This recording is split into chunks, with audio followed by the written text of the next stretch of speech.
Okay, good afternoon, Joe. How are you today?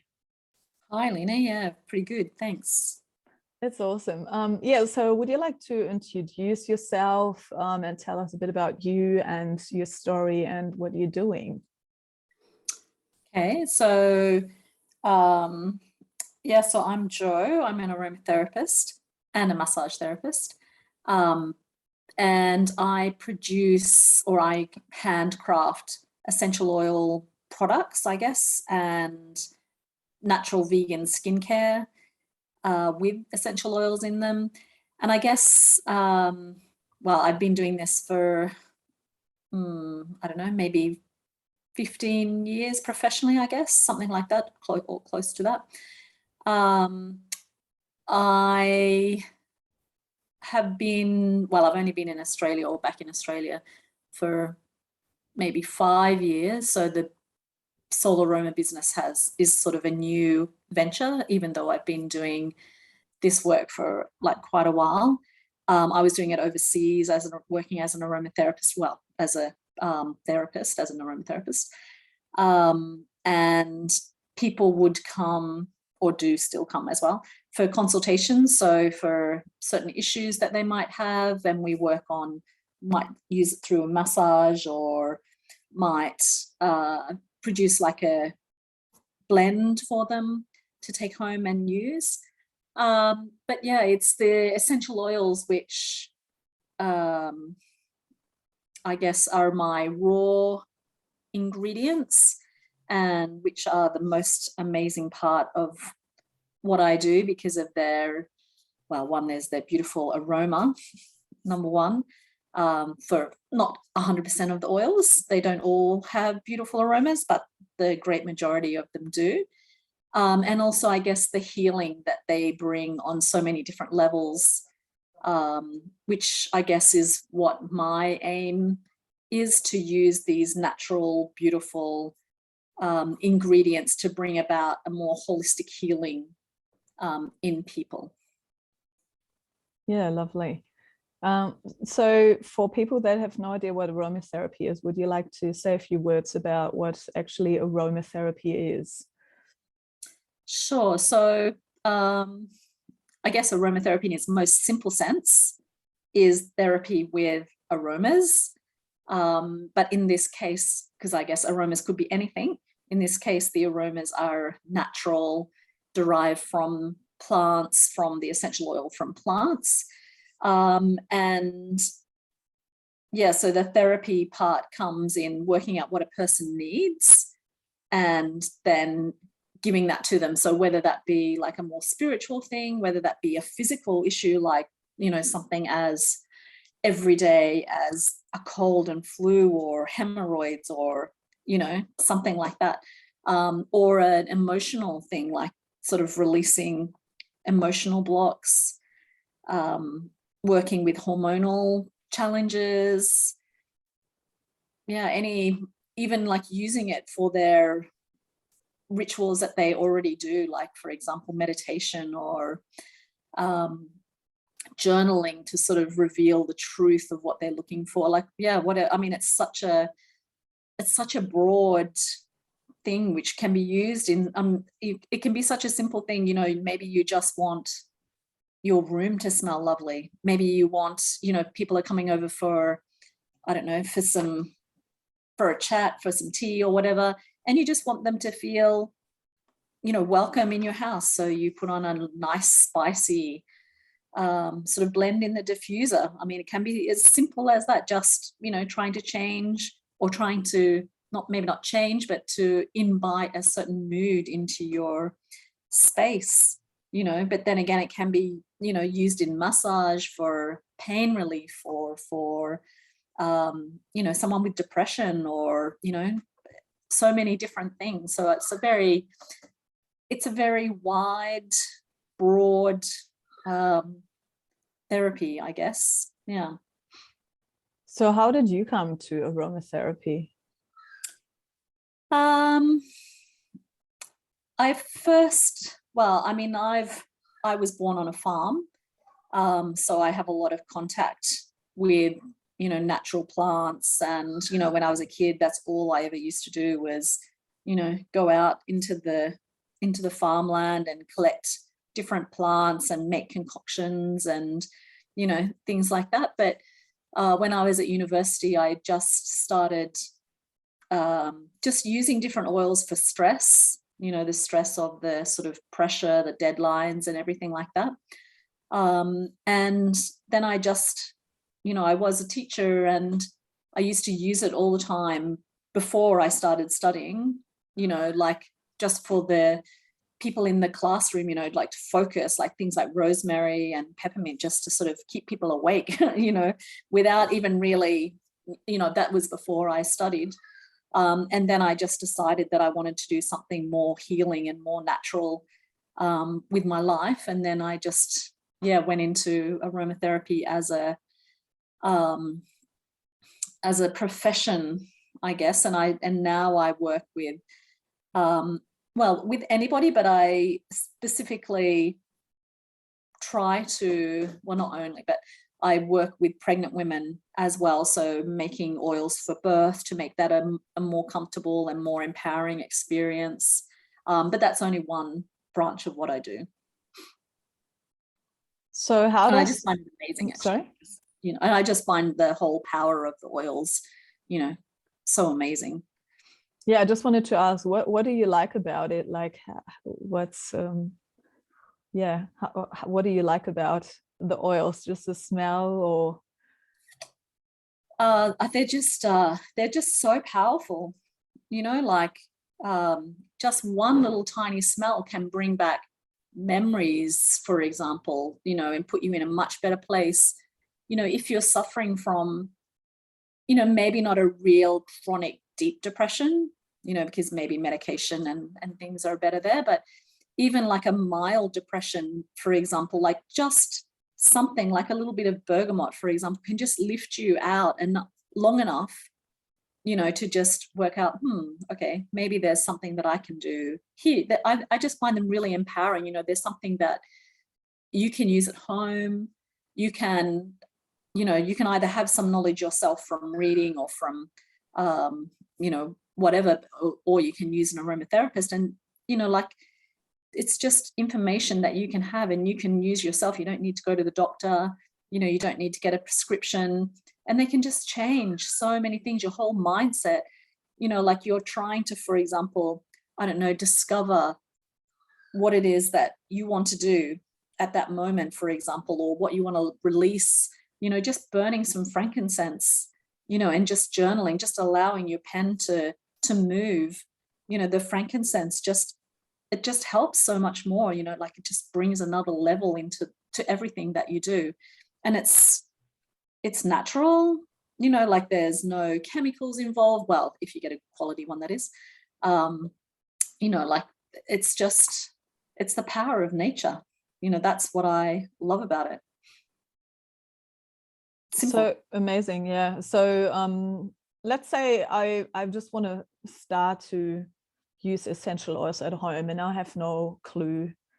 What would be your advice to, start and introduce some? What do I have to look for? Okay, that's a good question. Very, very broad, but a good question.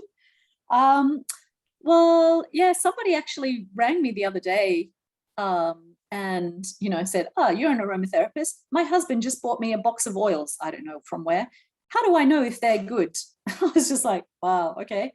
I mean, it's a big question, but, some basic things are, does it have its Latin name on there? Like there's so many different types of lavender, for example. There's so many different types of eucalyptus.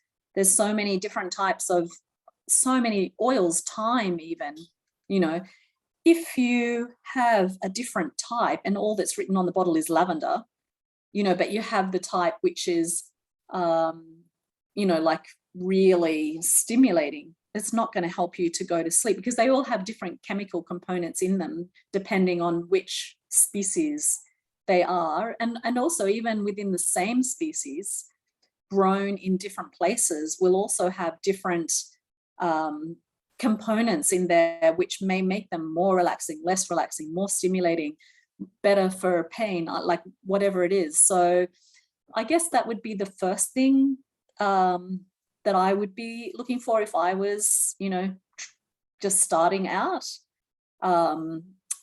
And, they should always be in brown bottles just because of the light degrading the essential oils.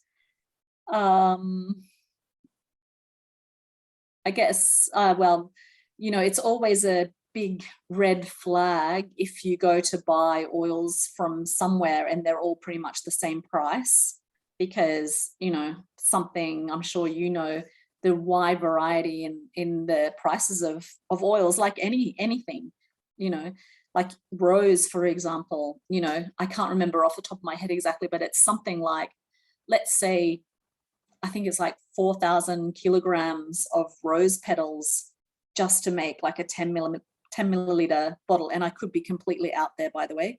I don't remember the figures off the top of my head, but it's a huge amount of rose petals needed to make the rose oil.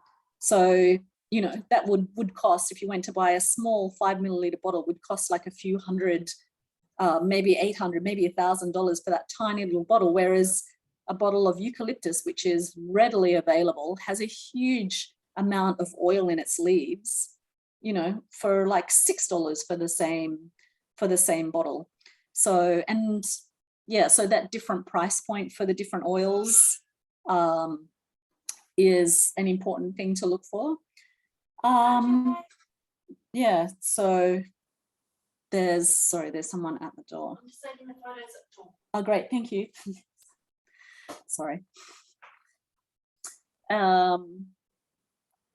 Yeah, does that answer the question? Sorry. Yeah, so possibly if you go in a $2 shop, these oils might be more fragrances and essential oils. So you might just going to go in I think a health food store is possibly a good place to yeah, go. yeah. So yes, that's a good point, actually. Like, where are you buying the oils from? Like, I remember actually before I started studying professionally, I went into a really lovely gift shop actually somewhere, and they had fragrance oils, let's say for $2 or whatever. And then they had also essential oils for like $15, $20, whatever it was. And I remember looking at them and thinking, okay, if I can buy cedarwood in this bottle for $2, why would I buy cedarwood in this bottle for, let's say, $15? And without any knowledge then, I didn't know that one was synthetic and one was natural. So, the human tendency, would be, well, often, will be, well, if I can buy this for $2, why would I buy the same thing for $15? And of course, when you look at the bottle, the $2 one is not going to have, pure essential oil, or it's not going to have, the Latin name of the cedarwood, so it's, yeah, that is a really important thing. Like, I think it's really important to know your source, like where you're getting the oils from, and to, I mean, you can't always tell online, obviously, but you can sort of, look at the site and look at the information that they're giving, like, are there something which is really important for me, for example, is safety guidelines. So, on the website that you're looking at, do they have something about how to use the oils safely? That's a really, really important thing. I mean, one, it's about the money that you spend. If you don't use them diluted, for example, you'll use a lot more oil than you would diluted, which is not good for you, not good for your system, not good for your immune system, and also not good for the planet either. I mean, there's such a, like, as I said before, with the rose petals, you need such a huge quantity to make, like, even eucalyptus leaves, you need such a huge quantity to make one drop of oil, that to use that in an unsafe way, it's just unsafe. Unsafe.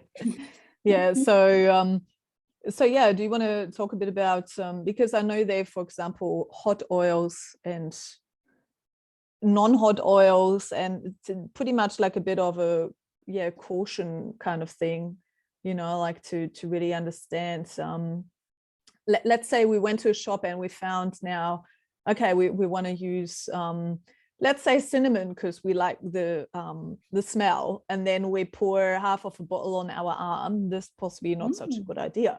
So do you want to maybe talk a bit about different yeah, maybe a bit of like different, you know, groups of oil to get a bit of a deeper understanding of well, I mean, I personally believe that no oil should be used undiluted. That's my personal belief, and I guess that comes from my training as well. Of course, there are a couple of exceptions.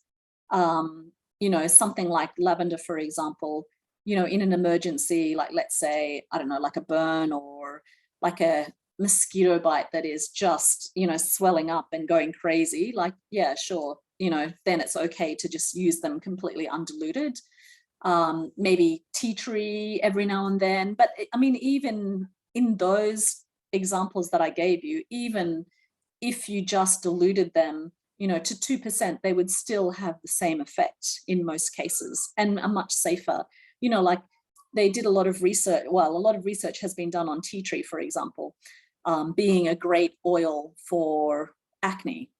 And they've found in the research that diluting it even to like 0.1% has a completely effective, or is a completely effective solution to killing the bacteria in the acne. You don't need to use it undiluted.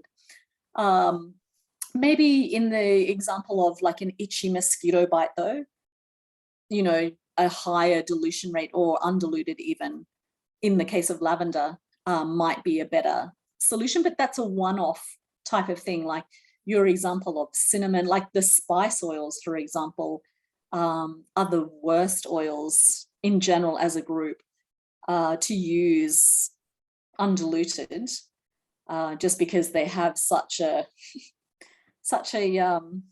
yeah, not a very pretty reaction with the skin. Peppermint is another one. Like, you know, even if you dilute peppermint and, you know, like let's say, for example, you use 5 mils of a carrier oil being like sunflower or coconut or whatever you have available.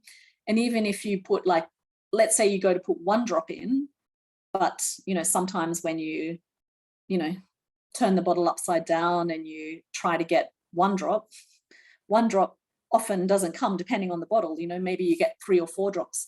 And let's say, for example, you put that on your face, you know, perhaps you've actually personally experienced this, I don't know, but the burning sensation, and even that is diluted.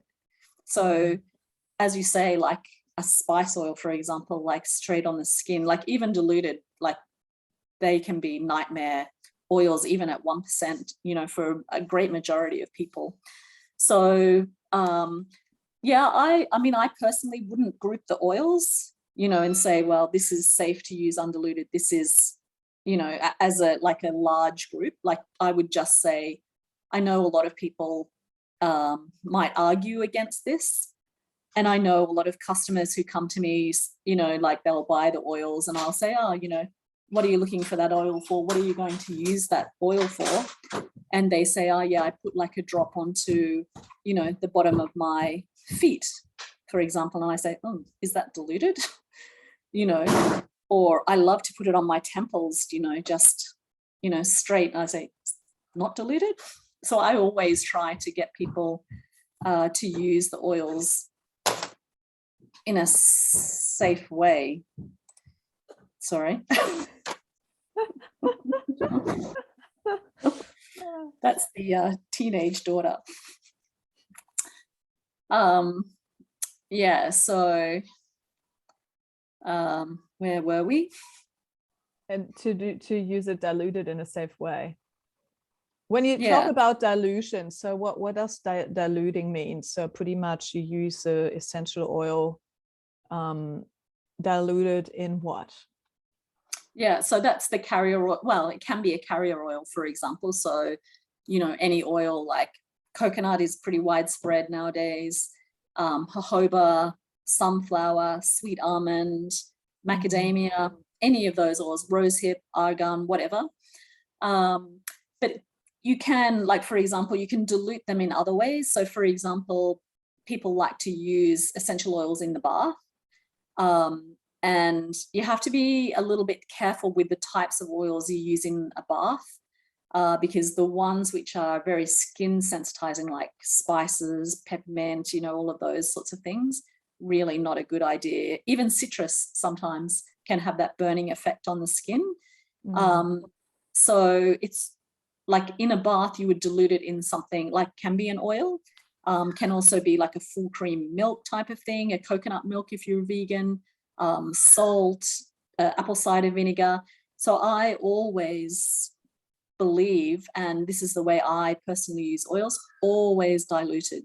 Like I never, you know, maybe apart from a couple of times in my life with a really bad mosquito bite or a burn or something like that, and there's nothing else available, and just as a quick sort of fix, then, you know, straight lavender oil. But I think it's so important, you know, and there's companies out there who, you know, recommend that you use, you know, the oil undiluted even, and put it like, you know, drop onto the soles of your feet or drop onto your temples, or, you know, or drop into your water, you know, like all of these things, like into your water, for example, is such an unsafe thing because it's, you know, burning, it can burn your esophagus, you know, and not to mention, you know, all your digestive organs. So unless it's actually diluted in something proper, like for example, you know, like a capsule with some oil, with some coconut oil or something like that in it, you take as a capsule, that's a different thing. That's a therapeutic application, but just a drop in water would not be a safe way to take it. And then you So, should possibly not use any oil either in a capsule, because there are obviously things you should not ingest in your mouth either, right?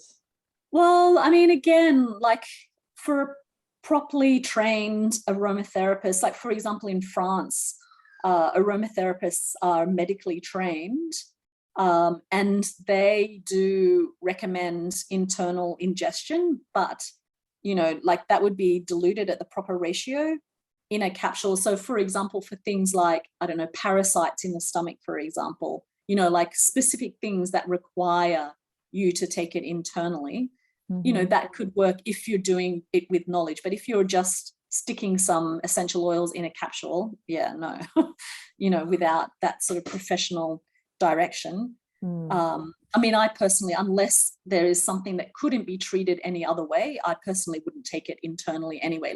Like even sort of stomach upsets, you know, like I would always, you know, use the oils, like for example, fennel, especially, or some citrus, orange, for example, and just dilute it and put it in an oil onto the tummy, like directly onto the onto that place, you know, where the problem is.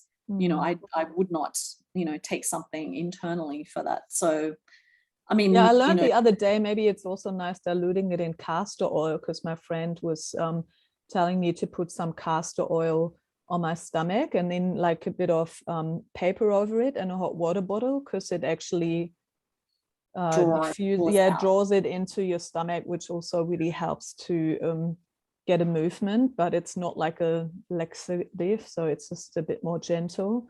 And yeah, I found that really soothing. So it might be even a good idea putting some like fennel or orange in the castor oil, and like I will definitely try that. Yeah, definitely. Like if it's sort of, you know, digestion related, sort of Yeah, like gas related, like that type of thing. Yeah.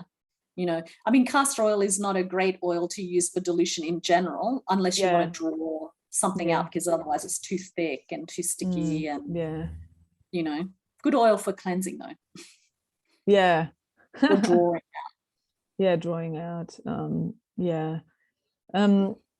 So which ones, for example, do you like? What's like kind of you know, your everyday not that you possibly necessarily need to use them every day either, because they're so essential and precious, but like, I mean, you know, I guess they're like possibly some oils that you can more frequently use on, like what we said before, mosquito bites now in summer, or you know, yeah, if you have some digestive problems or something. Do you have like a few that you, for example, possibly use more frequently than others? Well, it depends on the season. Mhm. You know, like not now in summer, but like in winter, for example, I love, like my favorite oil possibly is eucalyptus. Like I love eucalyptus, and I could use it like every day without like tea tree, for example. I can't stand tea tree, you know, like because I've used it for, I don't know, like pussy things, and you know, and it just perhaps has a Antiviral kind of. yes, some Anti other type of meaning for me now, and I don't mm. actually like the smell. Whereas eucalyptus, I just adore. Thyme, I love, you know, but there's For the sort of, diffuser or yeah, for the diffuser, for, you know, spraying, for, yeah, lots of different massage, lots of different uses, actually, all of those. In summer, um, I probably use more citrusy, much lighter oils. Lime is one of my favorites. I have a beautiful lime which is grown in Victoria, distilled in Victoria, which is not usually where you find lime, but it's the most sublime oil. So I love diffusing that in summer. I love natives, you know, so Fregonia, which you may or may not know of, is a beautiful oil to use depending, like for emotional issues. So it sort of depends on, you know, how I'm feeling, what season it is, what I'm trying to, I guess, achieve by using the essential oils. You know, like I'll always use different oils in massage as opposed to like the diffuser, you know, like the spice oils, for example, aren't the best oils, apart from ginger maybe, to use like on skin application. And also citrus, for example, shouldn't be applied before you go into the sun. So they're not good for skin in the summer. Yeah, so it just depends, I guess, on the, you know, the season, the mood, you know, like if I'm feeling really tired, if I need some sort of protection before I go outside, you know, rosemary is one of my favorites. I don't know, I really love those, you know, this probably the stronger ones. I really, especially herby native type oils, I really adore, actually. Okay, so let's talk about moods. Okay. For example, what can you recommend? So you said already you can like dilute it in oil, which means you could possibly put it maybe on your hands or arms or your face, maybe, or your chest or your feet, or diffusion as well. What would you, for example, use for stress? And then also, how would you dilute it? You know, like how much would you put in a diffuser? How much would you put, for example, in oil that I would like to use on my face? So there's quite a lot of oils that you could use for stress. I personally would go for the more citrusy ones, like especially bergamot is definitely one of my favorites for stress. But then other, you know, like another person might like a floral thing like geranium is also a really nice nurturing oil for stress. As well, or a woody oil like sort of cedar wood, that sort of grounding thing to keep you out of the stress, to just quieten your mind a little bit. Frankincense is another beautiful oil for stress.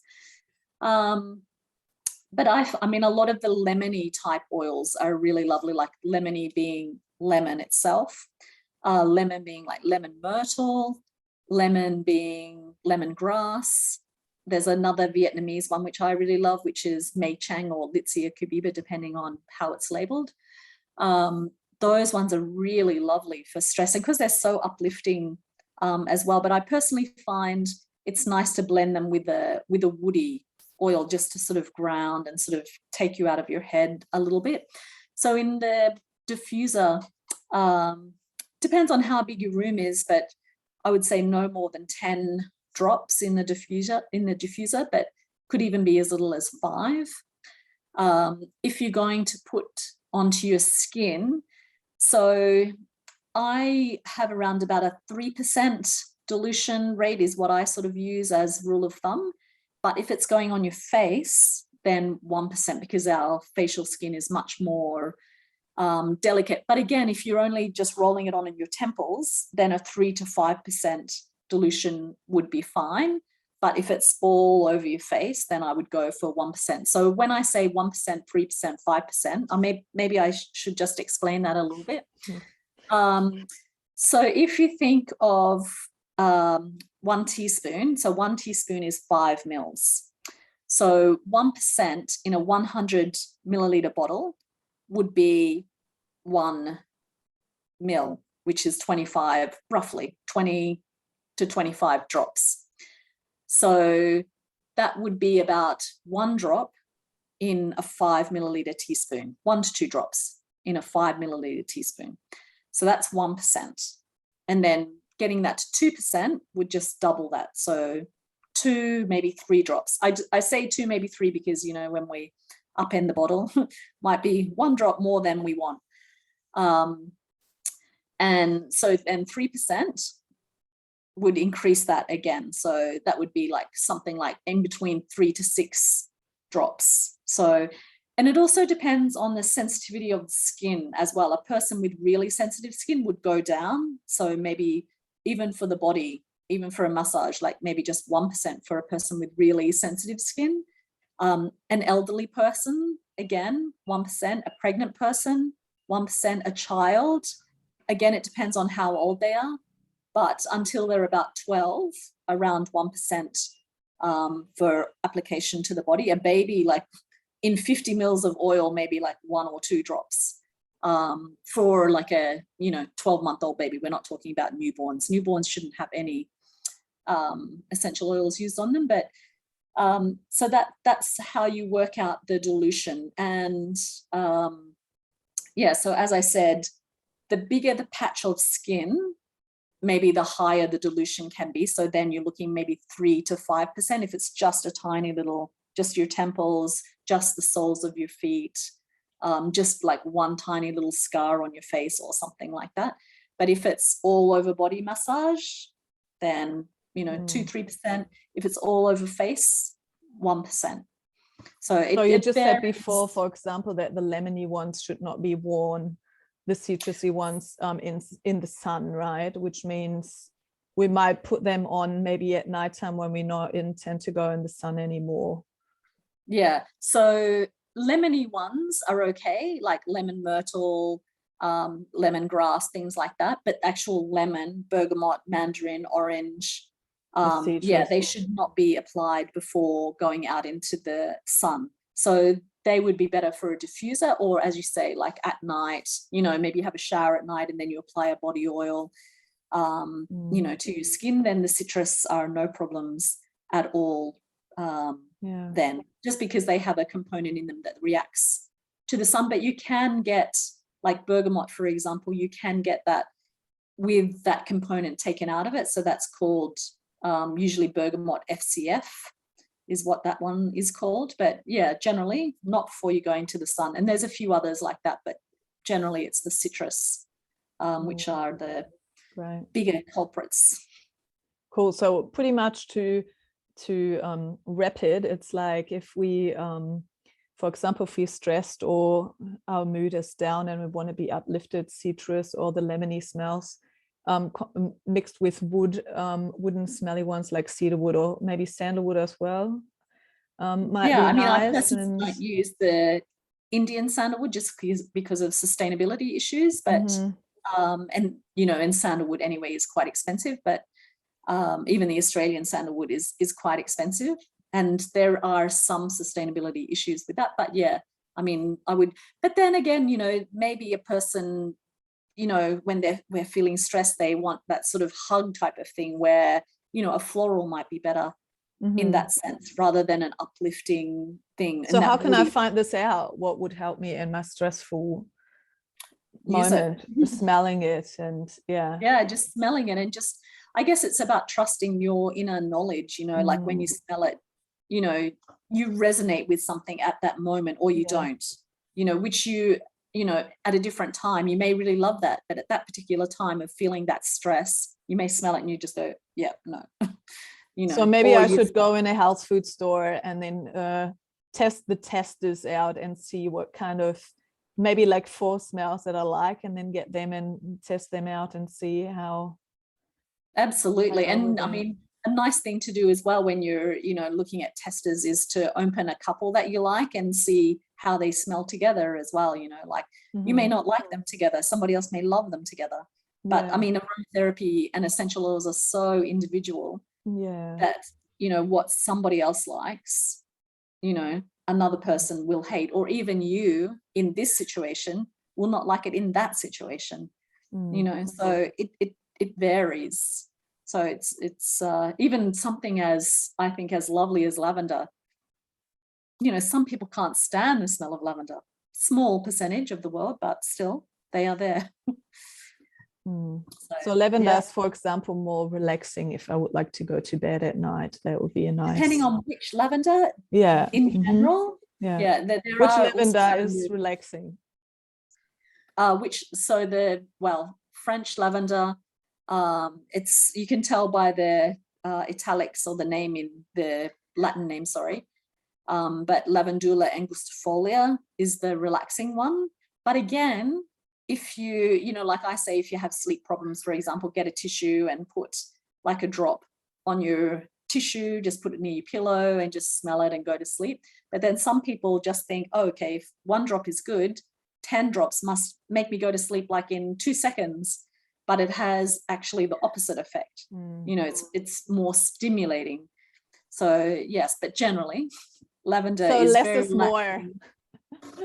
Less is definitely more. Going back to, the diluted ratios and everything like that. I mean, saves you money, saves the world. We don't need to distill so many plants in order to get the outcome that we want. Like definitely less is definitely more. That's definitely a good principle to go with. Yeah. And so, for example, let's say for some massage therapists that listen, what would be like a nice oil in a massage oil if you do a deep tissue massage, let's say? What's nice for the muscles to, Yeah, just loosen up a little bit. I mean, my personal favorites would be something like lemon and rosemary, if the person is not going outside into the sunshine. But definitely rosemary, eucalyptus, peppermint, used at the appropriate ratios. I mean, for a deep tissue massage where you're trying to loosen up muscles, ginger. Ginger is a lovely oil for that as well because it's nice and warming. But yeah, if it's for a deep tissue, I'd definitely say those sorts of oils, like the more rosemary, eucalyptus, thyme, but a certain variety of thyme, which is sweet thyme, so it's safer for the skin. It's actually, sweet thyme is very safe for the skin, but the other thymes are not so safe for the skin. Yeah, they're my favorites personally, but And everybody has their own favorites. how many drops would you put in 100 milliliter bottle of carrier oil? Like, So I would go for around 3%. So that would be about 3 mils in 100 milliliter bottle. And as I said, like you can sort of think around 25 drops to 1 mil. I mean, all the oils are different. Some have smaller drops, some have bigger drops, like because they're thicker oils. Some of the little holes in the bottle are bigger and smaller, but generally, 1 mil is around about 25 drops. So around about probably like 65 to 75 drops for a healthy person in 100 milliliter bottle. And that would be about 3%, unless you're just using, like a little bit of oil on a little area because like a frozen shoulder or something like that, then maybe you could go up to about 5%. And the 5% would be 5 mils in 100 milliliter bottle. So that would be 125 drops roughly, or like a whole little tiny bottle. But yeah, that's only for a small part of the body. Yeah, I feel like we could talk forever about this because it's just so interesting. I mean, I guess it's just like a lot to know because every plant has obviously their place to, help and heal different things in the body and the mood. So yeah, I guess like anyone that wants to deepen this and wants to know more can definitely contact you. And you're also selling awesome products, so I think that's awesome. But yeah, I definitely would like to ask you a bit as well about what you're doing with pregnant women. Like what's the benefit of essential oils in birthing? Because I think I had the pleasure of working in a midwife clinic during lockdown for a few months, and they also work with essential oils, and I think it was just amazing to you know, because I guess every woman that hasn't birthed a child before, there's possibly a lot of, yeah, I'm pretty certain everyone is anxious to some degree because you don't know what's going to happen. Definitely. And I think it's really nice to have some aromas and smells, and yeah, maybe some things that soothe you, but also for the pain, the contractions and so on. So yeah, do you want to share a bit about yeah, sure. what you're doing there? Yeah, so I work with both pregnant women and women giving birth. So, you know, like during pregnancy, you know, pregnant women suffer from a lot of issues, whether it be back pain, whether it be fluid accumulation, and there's a lot of oils, you know, which work with all of those things: stress, fear, anxiety. So they could be applied in like massage, for example, during pregnancy, or in a bath, or, you know, something like a foot bath, even for, you know, swollen ankles and things, with like lemon, something as simple as lemon. But yeah, with birth, it's a couple of different ways that I use the oil. So there's quite a few oils that can't be used during pregnancy, just because they have an affinity with the uterus. So the oils that I use in birth are those oils, so the ones that can't be used in pregnancy, because they help the uterus, they help the surges, I call them, the surges in the uterus to sort of work, or the contractions. Like clary sage, for example, is one of the biggest examples. Rose, jasmine, you know, completely unsafe during pregnancy. But after like 37, 38 weeks, when the woman feels ready, really beautiful oils. And they work not only on the uterus, but they also work on the level of the mind, like with fear, anxiety.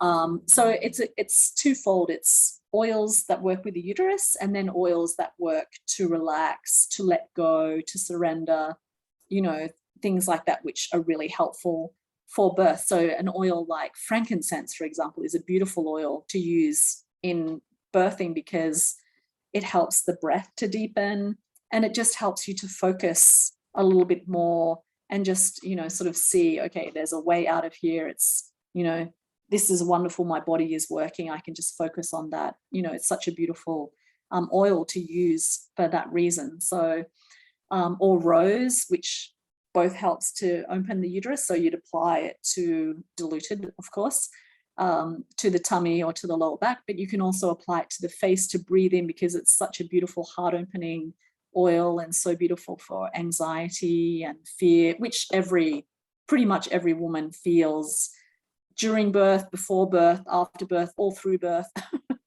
You know, so yeah. Or I mean, it could just be an oil that a woman really loves the smell of and feels comfortable, you know, with, because one of the biggest things in birth is to feel safe and relaxed, you know, and whether that oil has an affinity with the uterus or not, you know, it will still help her to feel that. So, you know, maybe her favorite oil is bergamot, you know, which doesn't have any affinity with the uterus and won't help anything with the birth, but it will help her remain relaxed, feel safe, and just maybe go within a little bit more than she would have otherwise. So it's just it's another sort of comfort measure, I guess, you know. So yeah, I mean, there's lots of other things, you know, like lavender is fantastic for use after the birth, if there's any sort of, you know, damage to the perineum, to sort of help heal and to stop sort of you know, different sort of well, I guess just to help heal, you know, in a sitz bath type of thing. But yeah, lots of different ways that it can be used. Quite amazing. Yeah, amazing.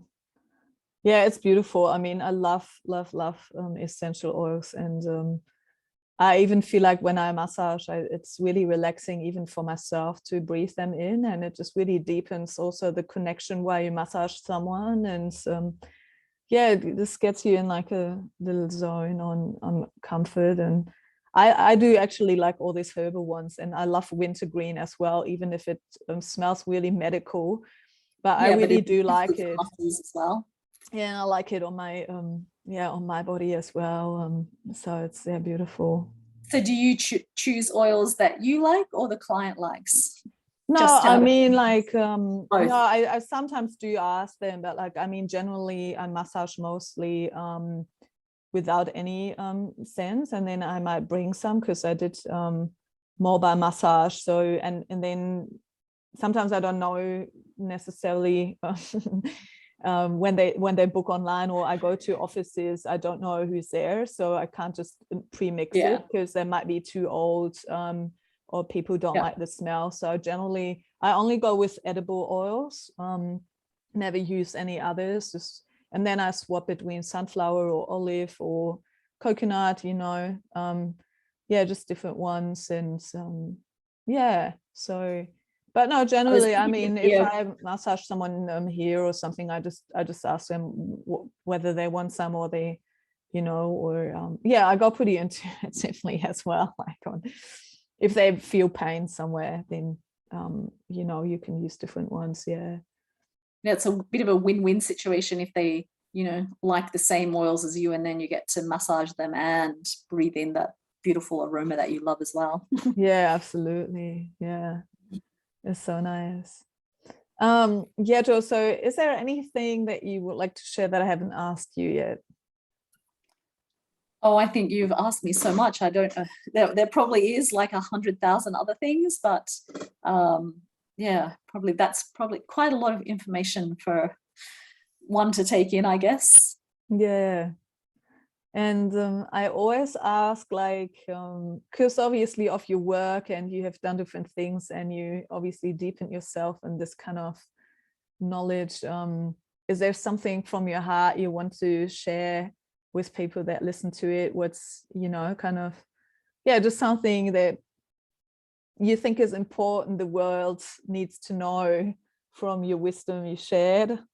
Not necessarily only essential oils, but also just something you think you've learned for yourself during your life that's worth sharing. Well, what is coming up right now is just trusting your intuition. So, like, for example, if we apply that to oils, sometimes it's a really nice thing.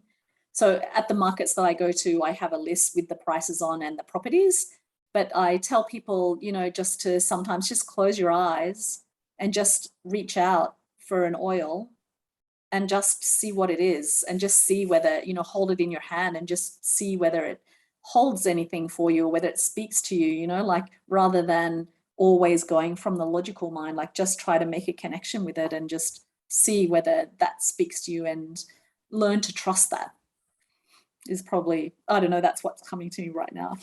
Yeah, no, that's I think that's really nice. Yeah, intuition is a good it's good to have in general, Absolutely. to And listen trusting, to this. Yeah, trust in your intuition. which most of Beautiful. us have lost, but we can Yeah, make a connection with it. absolutely. Well, thank you Yeah. so much for your sharing your knowledge and your wisdom and your thoughts and everything And I'm gonna share all your details in the show notes, and then people can contact you for massage or aromatherapy sessions or products, or I'm just going to put your homepage, and then yeah, they Wonderful. can connect Thank with you. you. Yeah, it was lovely chatting to you. It's always interesting. Yeah, thank you. Love All right. always chatting to someone who loves oils. Yeah, Thank you. you're welcome.